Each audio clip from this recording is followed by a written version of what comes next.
In this episode, we're going to walk you through the paper version of the Direct Consolidation Loan application and show you how to complete it. Now, this could be helpful for all borrowers, but specifically helpful for those who are trying to complete the Double Consolidation loophole for Parent Plus loans. Let's get started. Are your student loan payments or loan balances a major obstacle in your financial life? Then tune in and let's escape student loan debt. Hello, my name is Brenton Harrison of Escape Student Loan Debt and your host for the Escape Student Loan Debt podcast. Over the past couple episodes, we've been talking about Parent Plus loans. We did an episode on how dangerous they can be and how punishing the payment plans can be because under the Income Driven Repayment plan umbrella, there's only one payment that you can use, that payment plan being the Income Contingent Repayment plan. We showed you an example of a household with an adjusted gross income of $100,000, a family of four, and under the SAVE plan, their household payment would be less than $300 a month under that plan, whereas that same family of four, $100,000 adjusted gross income under the Income Contingent Repayment plan, which is the only one eligible for Parent Plus loans, their payment would be almost $1,200 a month. So really punishing options or lack of options when you have Parent Plus loans and you're trying to pay them back with those IDR plans. In the last episode, we talked about the Double Consolidation loophole, where you can take those Parent Plus loans and through two different phases of consolidations, you could strip the Parent Plus status off of those loans and make it eligible for more forgiving income-driven repayment plans. So we went through those details in the last episode. If you're following along with us on a whiteboard, you can see it on screen. If you're not, I'll describe it to you. What you would do in that scenario is you would have to have the ability to put your loans, those Parent Plus loans or whatever loans you have, into at least two different groups. So in the example you see on screen, there are four Parent Plus loans, and we've grouped loans 1 and 2 into their own group and loans 3 and 4 into that second group. And the first thing that you complete is a paper consolidation application to put those two groups into new consolidation Parent Plus loans. And we covered that this process has to be done with paper applications because if you try to do it online, the system will see two applications and it'll simply cancel one of those applications out. Now, I'll be transparent. When we started doing these videos, I thought that we would try to get away from Parent Plus loans as quickly as possible because I just assumed that there weren't that many people in our audience who had them. I was mistaken. We have had probably more questions than we've had on any video that we've ever done about how to complete this process for the paper consolidation application. So today we're going to walk you through step by step how to do phase 1 of this, which is taking those two separate groups and using a paper application to put them into new consolidation loans. So let's pull up the Direct Consolidation application. And we're also going to pull up the instructions, and we'll put all of this in the show notes so that you'll have it. If you're looking along on screen, you're looking at a consolidation application. If you're listening, I'm going to describe it to you. And we're going to go through these sections to just describe some things that might trip you up. The first section is literally just borrower information: last name, first name, social security number, date of birth, your permanent address.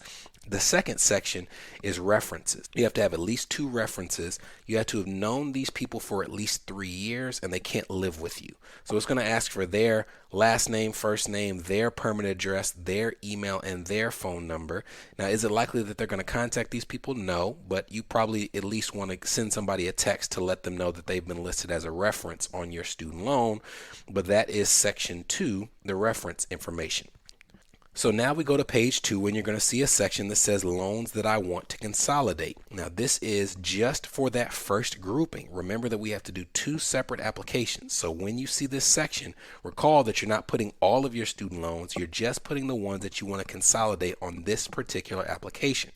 And you have to have a good bit of information in order to complete it. The first thing it asks for is a loan code. So if you're following along with us on screen, you're looking at instructions for how to complete a direct consolidation loan application. Again, we'll put this in the show notes if you are listening and not watching. And you can see that different student loans have different codes that are associated with them. For example, direct subsidized loans, their loan code is D. Direct unsubsidized loans, their loan code is L. So if you have Parent Plus loans, a Direct Plus loan, if you go further down the list, the code for that is U. So for all of your Direct Plus loans that are included in this first group, you're going to put U as your loan code. It also asks for your loan servicer.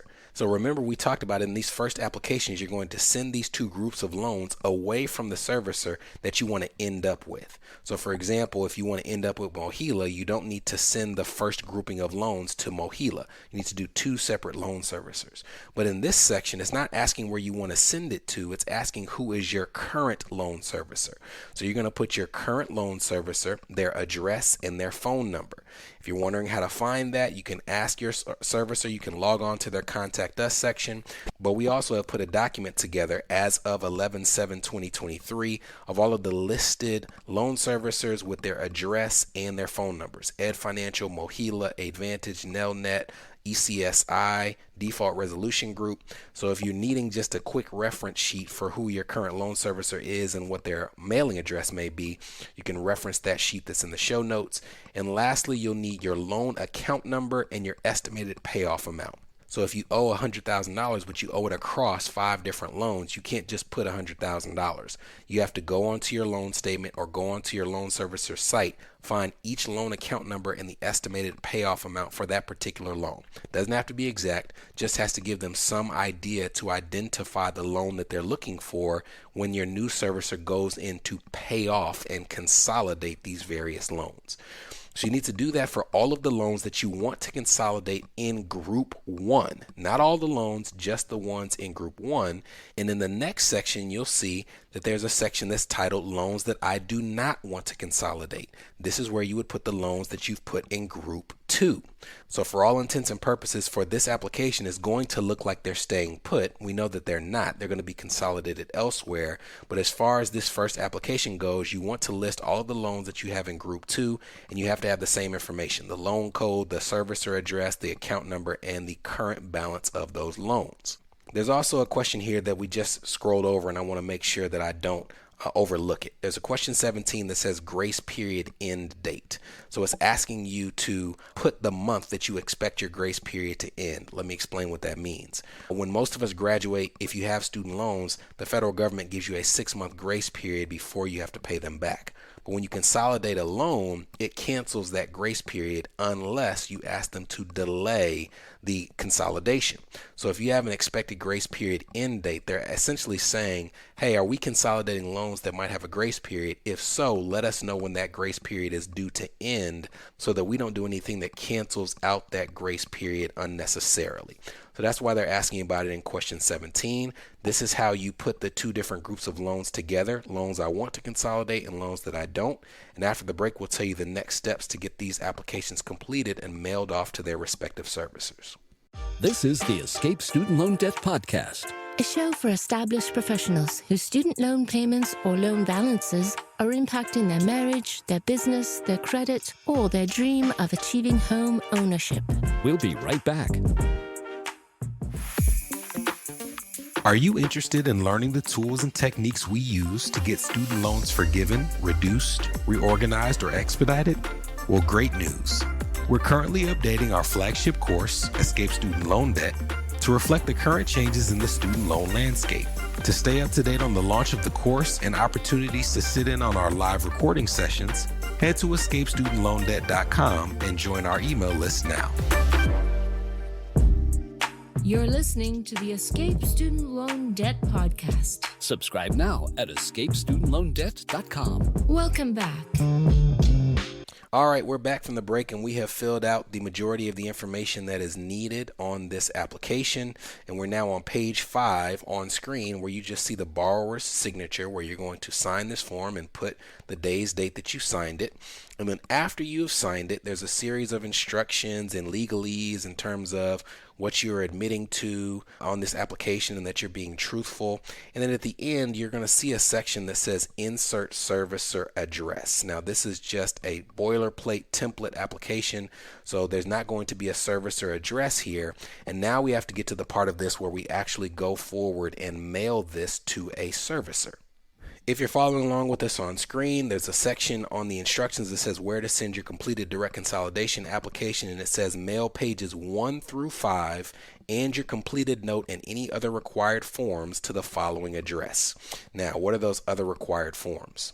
Most of the time when they're referencing another required form, they're talking about a payment plan request form. So they're saying you've consolidated this loan. We also want you to tell us which payment plan you want to choose for these new loans.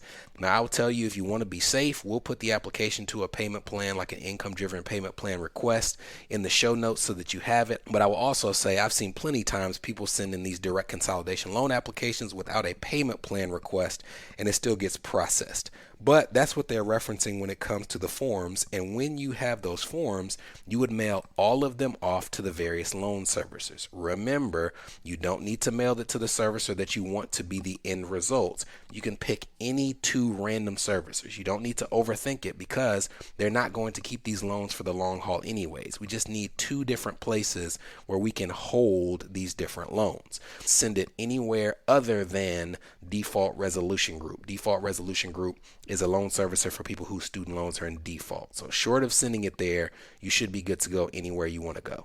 Now, to set expectations, it's going to take 6 to 8 weeks for both of these applications, not necessarily one after the other. They're hopefully going on at the same time, but this is not a fast process. And when you complete this stage of the process, remember that you're going to have new loans. They may communicate with you about the steps and the status of these applications, but you're going to have consolidation loans that are consolidated plus loans. That second step can be done online, which we've shown in previous episodes, which we'll link to in the show notes as well, on how to consolidate online. And it's an important distinction because that last consolidation can be done online, and when you do it online, it will have a newly consolidated loan that strips its parent plus status. And at that point, after the loan is consolidated, you'll be able to pick any payment plan that you choose.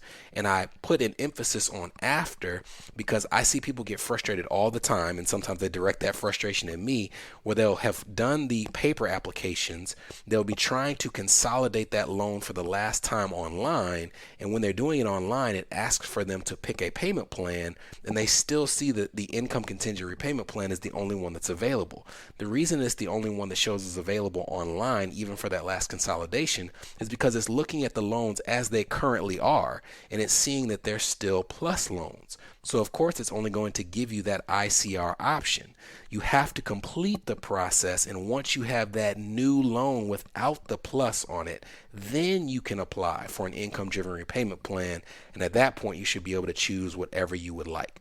Now, when you're mailing off this application for the first two paper apps, I would highly advise you to do certified mail. It's not something I would just put a couple stamps on and think, oh, okay, I hope they got it. Loan servicers are notorious for missing mail, overlooking mail. So I would make sure that you have a paper trail of when it was sent and when it was delivered so that you can track receipt. But aside from that, these are the steps that you need to take if you're trying to do the double consolidation loophole. As a reminder, this needs to be completed before July of 2025, after which point this loophole that we're discussing will have closed. And if you have that Parent Plus loan, you'll be stuck paying ICR, which is a very, very cost prohibitive plan, or trying to pay off the loans in full, which in many cases is not feasible either. Hope this was helpful. Let us know in the comments if you have any more questions that we can answer, and I will see you guys in 2 weeks. From Escape Student Loan Debt, this was the Escape Student Loan Debt Podcast, a show for established professionals whose student loan payments or loan balances are impacting their marriage, their business, their credit, or their dream of achieving homeownership.